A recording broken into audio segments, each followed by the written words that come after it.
And this talk is about the 60th anniversary of the founding of this church.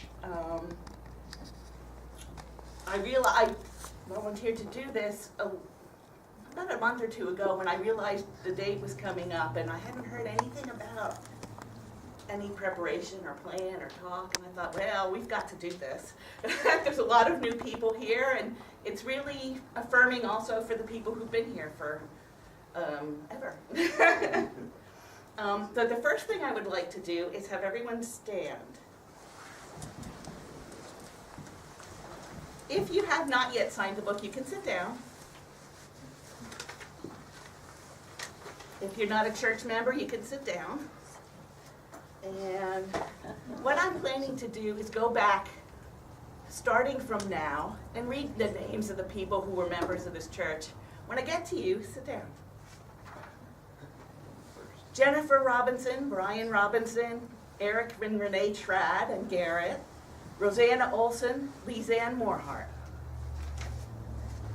Wyatt Gogolin, Tyler Baker, Deborah Hebish, Amanda Cowan, Laura Shaw, Rick Phelps, Lynn Ackley, and Sandy Ackley.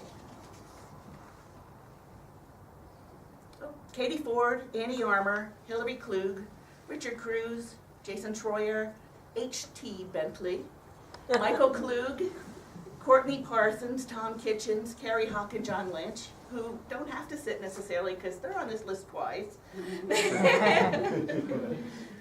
Charles Brinkley, Patricia Weiser, Julie Prater, Willow Shore, Laura Carpenter, William Prater, Tristan Alexander Solis, John Klug, Kay Rhodes, Charity Troyer, Shanda Stinson, Larry Nelson Jones, Michael Stinson, Cynthia Wenemark, Linda Werline, Elaine Pasanka, Richard Kramer, Noel Hernandez, Halsey Werline, Patty Holland, Norma Harwood, Christina Hernandez, James Dale Barrington, Joe Rada, Mike Nichols, Wim Royton, Edith McKay, Patricia Nichols, Hannah Morgan, Robert Price, John Owens, Claudia Owens, Rainder Dukehouse, Rona Russell Dukehouse, Jessica Webster, Bob Webster, Jason Griffin, Jim Northway, Gertrude or Trudy Northway, Bruce Bozansky, Deborah Eppel, Gerald Turner, Linda Von Olin, Barbara Craig, Letitia Turner, Chucky Condon, Cheryl Davis, Jancy Traversa, and Doug Traversa. I am now back to 2006. Brad Lane, John Webb, Van Kenyon, Ginger Lane, Betsy Webb, Christine Miller, Carl Cornett, Jim Accord, Rebecca Goff, David Goff, Kelly Kaufman, Susan Bowers, Laurie Muller, Bill Davis, Danielle Wynn, Janet Hill, Gail Vion, Linda Patton, Noel Clements, Patrick Peller, Valerie Clements, Carla Rich Creek, Lowell, Keiko and Joanna Johnson, Carolyn Fitz, Joan Moore, John Lynch and Carrie Hawk, Karen Sedora Galt, now Price, that's me, Charles Morgret, Kathy Morgret, Bill Grayler, Brooks Fox, Karen Shelton, Doyle Shelton, Ashley Gillette, Michelle Shelton, Daniel Flanagan, Marilyn Wise, Frank Collins, Ruth Collins, Donald Hardy, Marilyn Freiberger, and Peter Freiberger. Steve Veter, Candace Myers, Marcia Veter, Peter Solis, Lockie Goenka, Mary Motlow Richmond, Judy Taylor, Brenda Goenka, Glenn Chiney, Beverly Dennison, Bob Croy, Tina Croy, Ricky Duncan, Larry Bowers, Carol Bapty.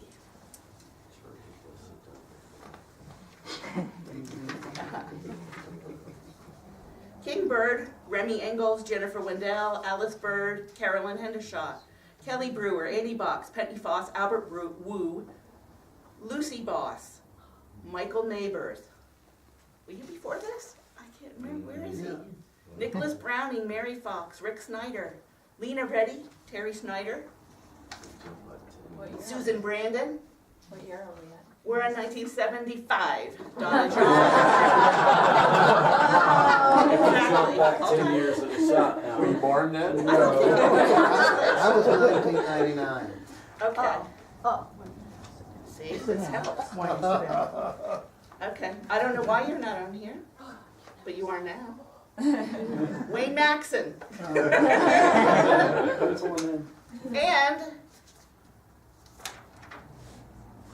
am I?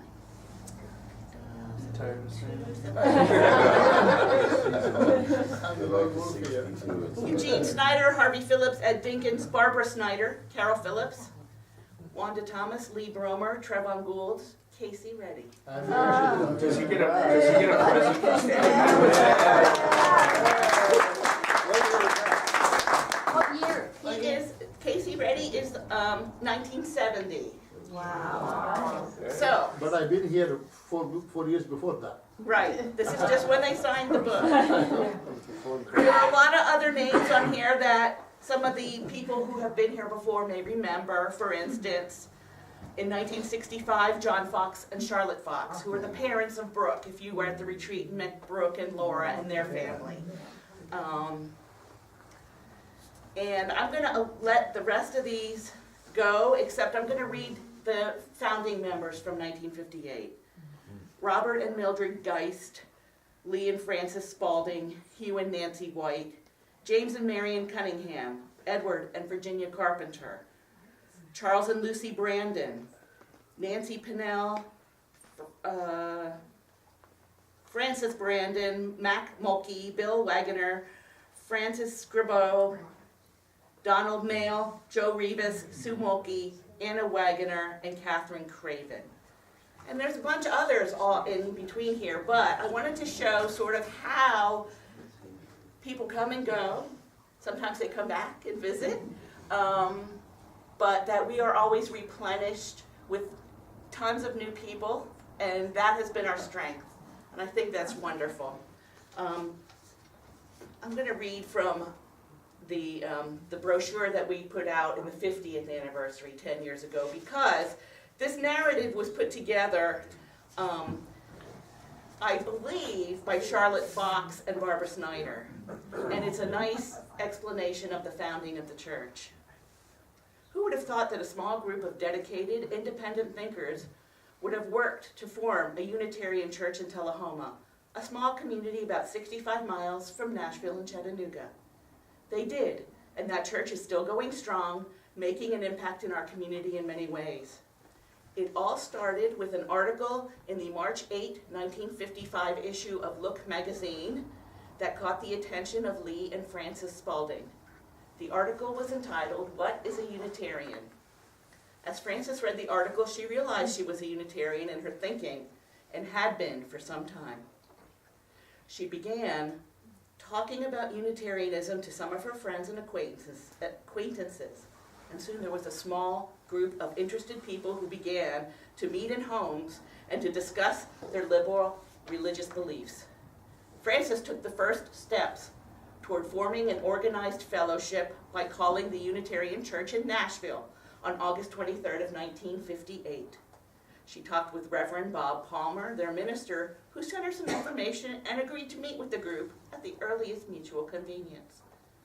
On Friday evening, October 3rd of 1958, Bob Palmer met with the group, and 3 days later sent a letter to Monroe Husbands, the associate director of the Department of Unitarian Extension and Church Maintenance. He told of the meeting with the Tullahoma group and described Frances Spaulding as the guiding spirit behind the Tullahoma group. The group continued to meet for discussions in homes informally for a few weeks, and the meeting was held on November 16, 1958, at the home of Bob and Mildred Geist for the purpose of planning a Unitarian fellowship.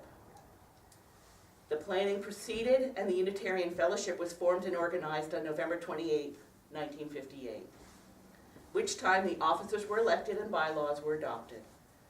Frances Spaulding was the first president, Hugh M. White, Vice President, Donald Mayle, Secretary, and Robert Geist, Treasurer. The group made application for acceptance into the American Unitarian Association on January 3rd of 1959 and stated their plans to hold regular meetings on Friday nights in the Coop Building in Tullahoma. And that is the building located between Arnold's Furniture and the Tullahoma Municipal Building. Mr. Monroe Husbands wrote a letter informing the group that their application would be formally approved February 11th, 1959. He advised them that, without exception, fellowships that have met on a weekday night have not in the long run proved successful. Psychologically, Sunday has proven to be the very best meeting day.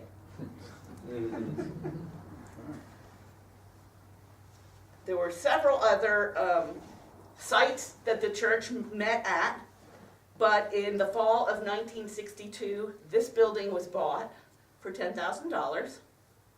A few members lent the fellowship a total of $1,000 for the down payment, and a mortgage was secured for $9,000.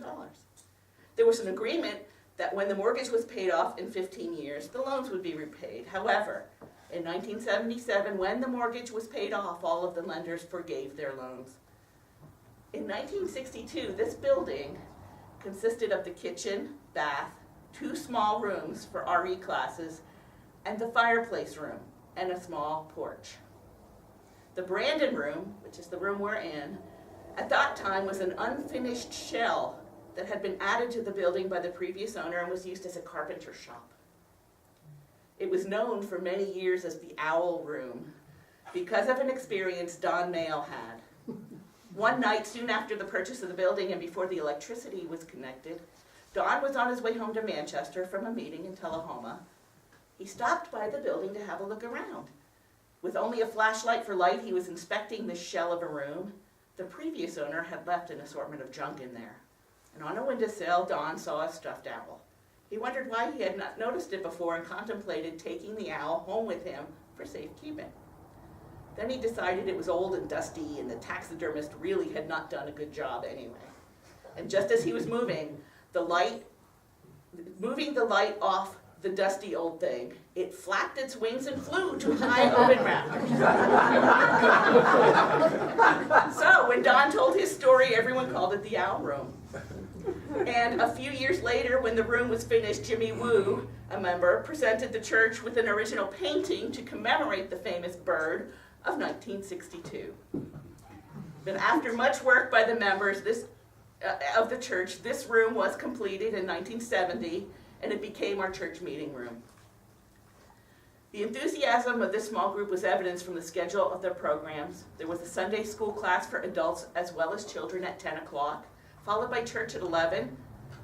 There was something planned for every Wednesday evening. One Wednesday a month was a book discussion, one Wednesday a business meeting, the other Wednesday nights were discussions of pre-announced topics. The group reflected the times in the 60s that most of the people smoked cigars or pipes, and usually the smoking was done before the service and during the talkback when people also had coffee. There were no snacks in those early days. The fellowship was formed during the time of the civil rights movement in America, so naturally they obtained speakers whenever possible to speak on topics related to the movement. Several blacks who were prominent in the movement locally were frequently guest speakers. The group was blessed with members who liked to sing as well. Charlie and Lucy Brandon and their daughter Frances, Don Mayle and Vi Farrell were in the very earliest congregation, and hymns were sung with gusto. I think we're doing pretty good with that. During the early 70s, the church twice hosted gospel singings, which Charlie and Lucy Brandon organized. They loved gospel singing. The Christmas season and winter solstice were always celebrated with parties, singing of carols, and the exchange of gifts.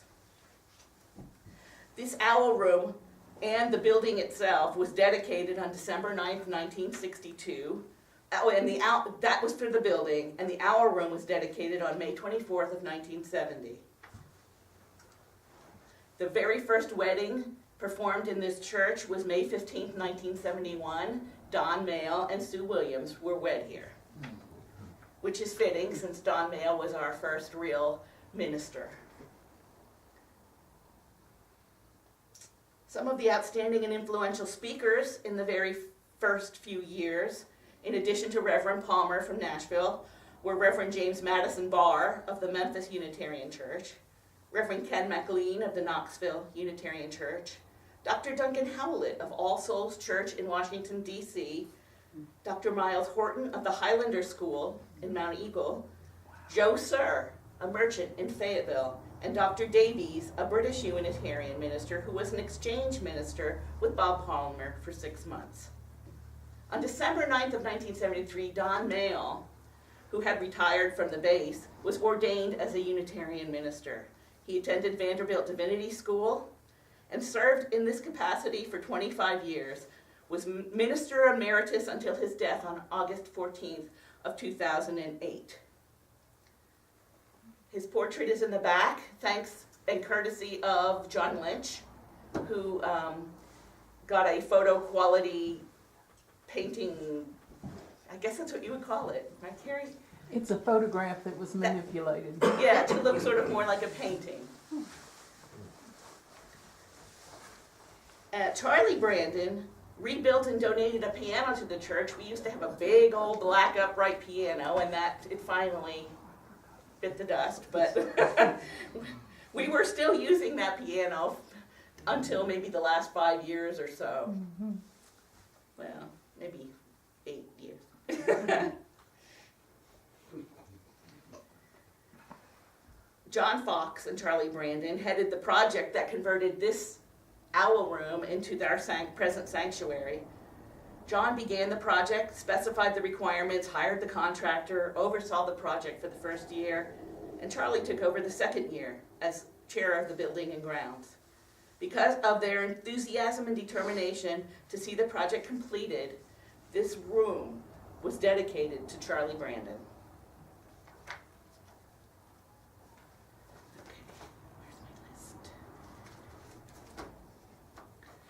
I have a reminiscence that was sent to me by email from Charlotte Fox. She says, John and I moved to Tullahoma in August of 1965 and joined the Unitarian Universalist Fellowship soon after. It was a few years later that we met the requirements to become a church. The backgrounds and interests of the members were varied and quite interesting. I'd like to share a memory about one couple, Charlie and Lucy Brandon, who were the parents of Franca Burr. Charlie and Lucy had special musical talents and abilities. Lucy played piano, taught piano lessons. Charlie, who was employed by the United States Postal Service, was a piano tuner and enjoyed restoring old pianos. Although they had been raised in Moore County, they had never joined a church before the Unitarian Fellowship. But oddly enough, they did share a love for gospel singing, and they attended singings all around Middle Tennessee and northern Alabama.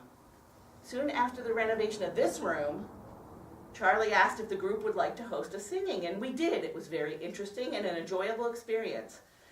As I recall, it took place on a Friday evening around 1970. 25 to 30 of their singing association members attended, and about 10 members of our members attended. It was a very accomplished gospel music pianist came, and they brought their gospel music hymn books. You've heard of lifting the rafters? They were lifted that evening. And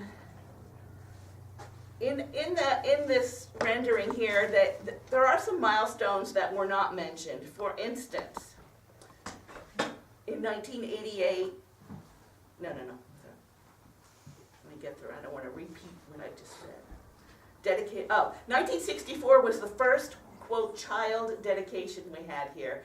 And it was the Rivas' child, a daughter who was here. But we are well known for the service, for a child dedication, and I've had grandsons who were dedicated here as well. When they paid off the mortgage in 1977, they held a big party, and they burned it. In 1988, what is now the kids' room, the RE room, was added, And they had an anniversary, it was the 25th anniversary of the church, and they rededicated this whole building and dedicated that part, the child part of the building.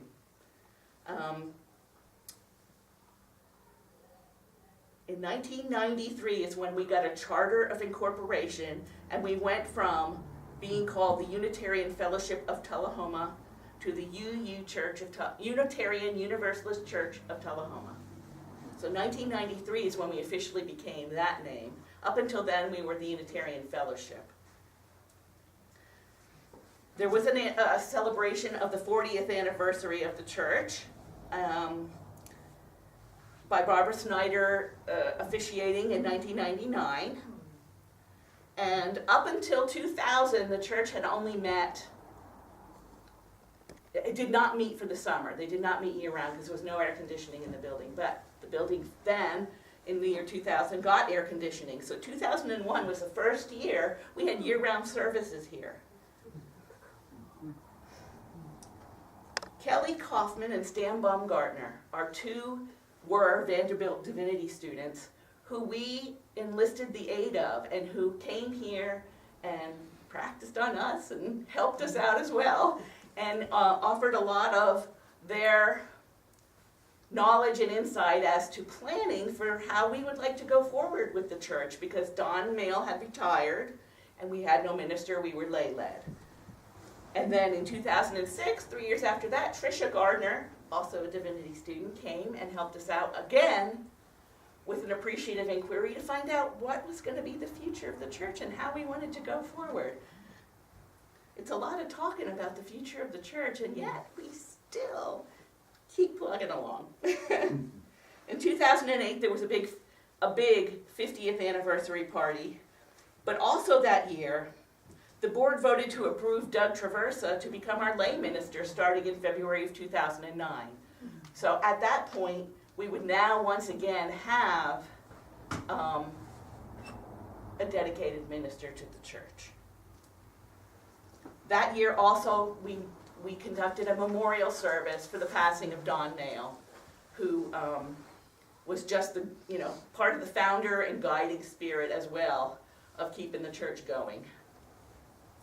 In 2013, Doug was ordained, and he became Reverend Doug Traversa, and presided over our congregation until June of 2018, this year. Mm-hmm. Right? It seems so long ago. Also in 2015, Doug began holding, in this room here, Zen Buddhist meditation services, and that has been continued since 2015. So I wanted to just take a moment after listing all that stuff and say that as you looked around at the people who kept sitting, you will have noticed who were some of the earlier people who kept this church going and who worked to make sure that there was continuity, that board positions were filled, that maintenance was done, and also that we had someone up here speaking and inspiring us as well. Where's my other list? We're a very active church. In the past, the organizations we have supported are the Unitarian Universalist Service Committee, and we are an honor congregation with that organization because we always contribute to the main church, the maximum amount that we are pledged, not exactly pledged, but that we're required to do, and we always contribute the amount that's requested of us. We have supported the Southern Poverty Law Center. In 2003, we started doing that as a request from Bill Grayler. But we have continued to do that because they're a unique organization doing important work that is fully consistent with our UU principles. The Haven of Hope, the Good Samaritan Program, the Tullahoma Animal Shelter, the Alzheimer's Association, Caring for Kids, Partners for Healing, the Imagination Library, which we have been supporting since 2007, spearheaded by our member Barbara Snyder.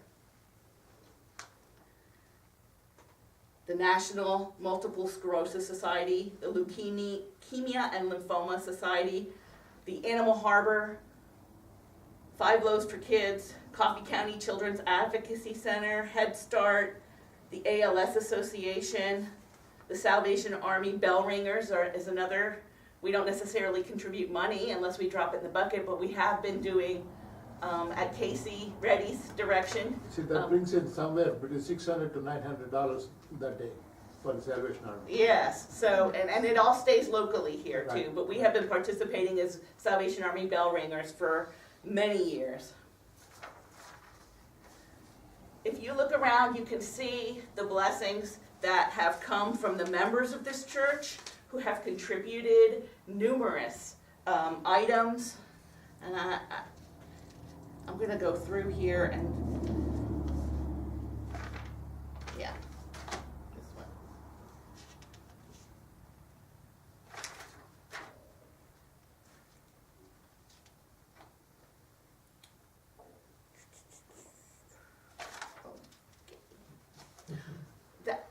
That backdrop, that wooden backdrop, is called a reredo or something weird like that. That's what it says here. But it, reredos? Reredos. The decorative screen behind an altar, and it was designed and built by Bill Boss in honor of his father, George Boss. Who's a Unitarian? Ah, see? You should take some notes from that.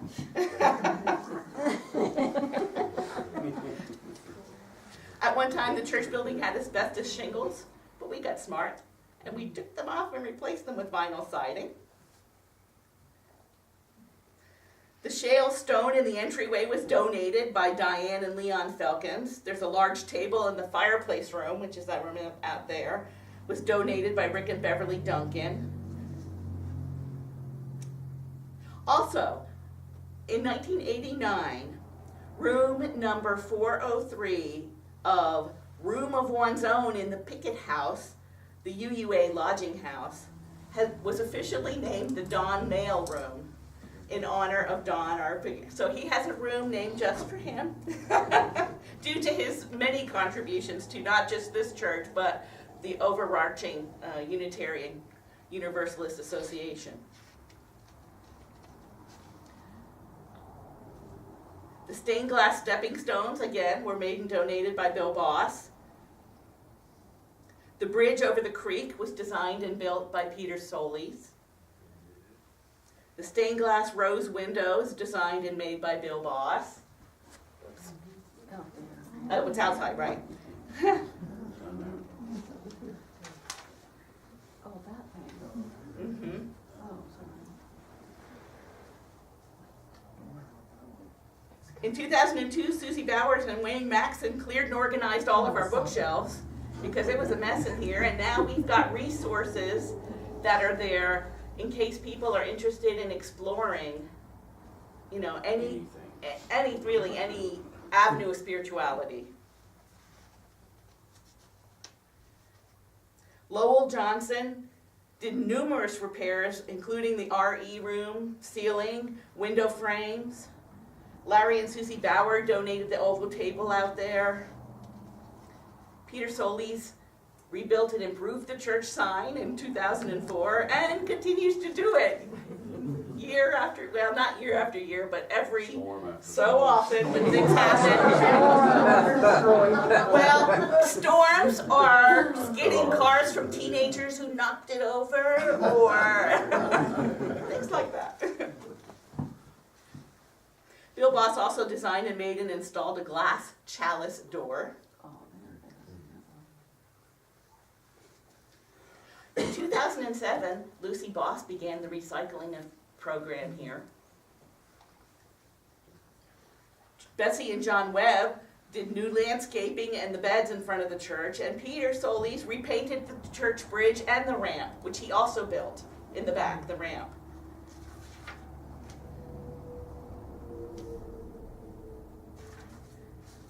Some of the other contributions of members of this church: Katie Ford sets up, takes video of speakers, if they agree, and puts them on a YouTube web channel. So if you can go back and revisit a thing, or if you can't be here, you can watch the service on YouTube. Yes, Casey? Karen, that podium which you are using was built by Mrs. Templin. Yes, physically built it. Eleanor Templin. Eleanor Templin physically built it a long time ago. Chucky Condon made and donated that beautiful fiber art wall hanging on the wall out there, and Rona Russell Dukehouse painted the 5 panels that you see as you walk in the front door. She said that they were in her garage and she didn't know what to do with them. They're gorgeous, and we are so happy that she decided to donate them to us. Let's see. Bill Davis has been our piano person for quite a number of years, off and on. He took a little hiatus for a while, but we lured him back. For a while there, we had a choir here, which was directed by Bill. And there were choirs earlier as well in time, but that was before my time. Katie's Ford's family hosts 4th of July cookouts every year. Doug Traversa has started a retreat trivia contest, which has continued to be a lot of fun, and it is a great way to get to know some people it's randomly chosen for teens. So you get to meet people and get to know people that you might have not had an opportunity to talk with. Okay. I want to read something that Eleanor Templin wrote at the ordination service for Don Mayo. About 15 years ago, a few people who were interested in the freedom of thought and religion started meeting together in Tullahoma to share their beliefs. After several meetings, they applied for and received, in 1958, a charter establishing the Unitarian Fellowship. For a time, the group met in homes, and they acquired this building in which they held the first service on December 2nd of 1962. We cannot speak of spectacular growth at any period through the 15 years, or 60 years for that matter. Instead, the membership has remained in a fluid state, ebbing and flowing as we gained a member here and lost a member there. From the beginning of the organization, the offices and work were rotated and shared, as they are today. So at some time, for a brief period or long, the member we honor, the members that I have honored in speaking, in telling you at least some of the contributions that have been done here. But a review of the group's history shows that every time you look at all the different lists, there's more. There's always things that people have given us, or people have made for us, or helped us out when there's need. We are a very responsive church to the needs of the members. We who have labored together here have developed a family relationship in which we depend on each other for many things. We share our problems, our joys, our sorrows, and while each has learned the strengths and weaknesses of the other, we often misunderstand and hurt each other. But like family members who want to live in harmony, we try to forget our failures and our hurts, and we strive again for success and accord. We are not so naive as to suppose any service we might conduct could ever make an angel or a saint of any one of this group, leader or follower. But we do hope this brief reminder of past accomplishments will instill a determination in each of us to build well on the foundation so far laid. We hope this service illustrates that having labored together to this point, we want to continue together in our search for truth, our love and respect for each other, and in our desire to build a better world for all people. This was Eleanor Templin's talk on December 9th of 1973 when Don Mayo was ordained. It could not be more true today.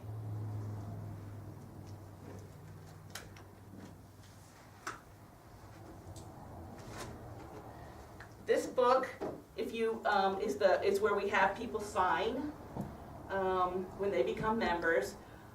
Over the course of the next weeks and months, come and page through it. There are all kinds of historical documents and pictures. There's picture books out on the table that Lucy's put out of pictures of people over the years. But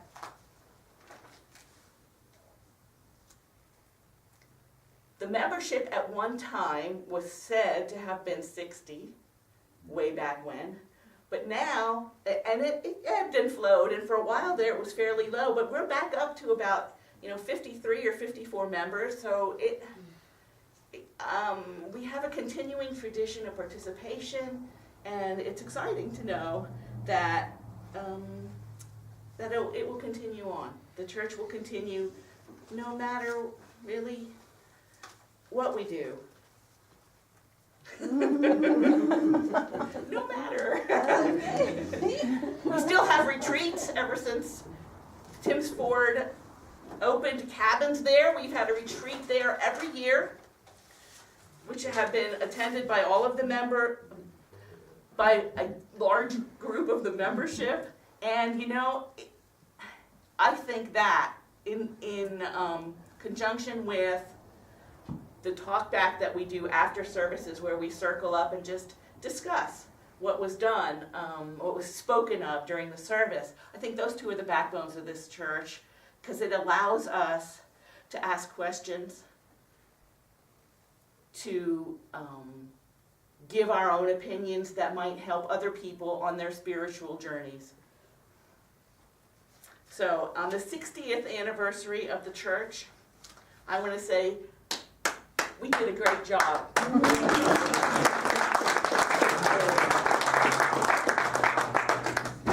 And as I said, the book's going to be up here, but there are all kinds of lists of board members over the years, and people who've moved away, and all kinds of things that you can look through and try to remember. Oh yeah, I remember them, and where are they? So I just want to thank you for listening. It may not have been the most rousing, but what it is it shows that the journey here is a long, consistent, and reliable place for people to come, no matter what their background and no matter what their beliefs, to come and share and be accepted.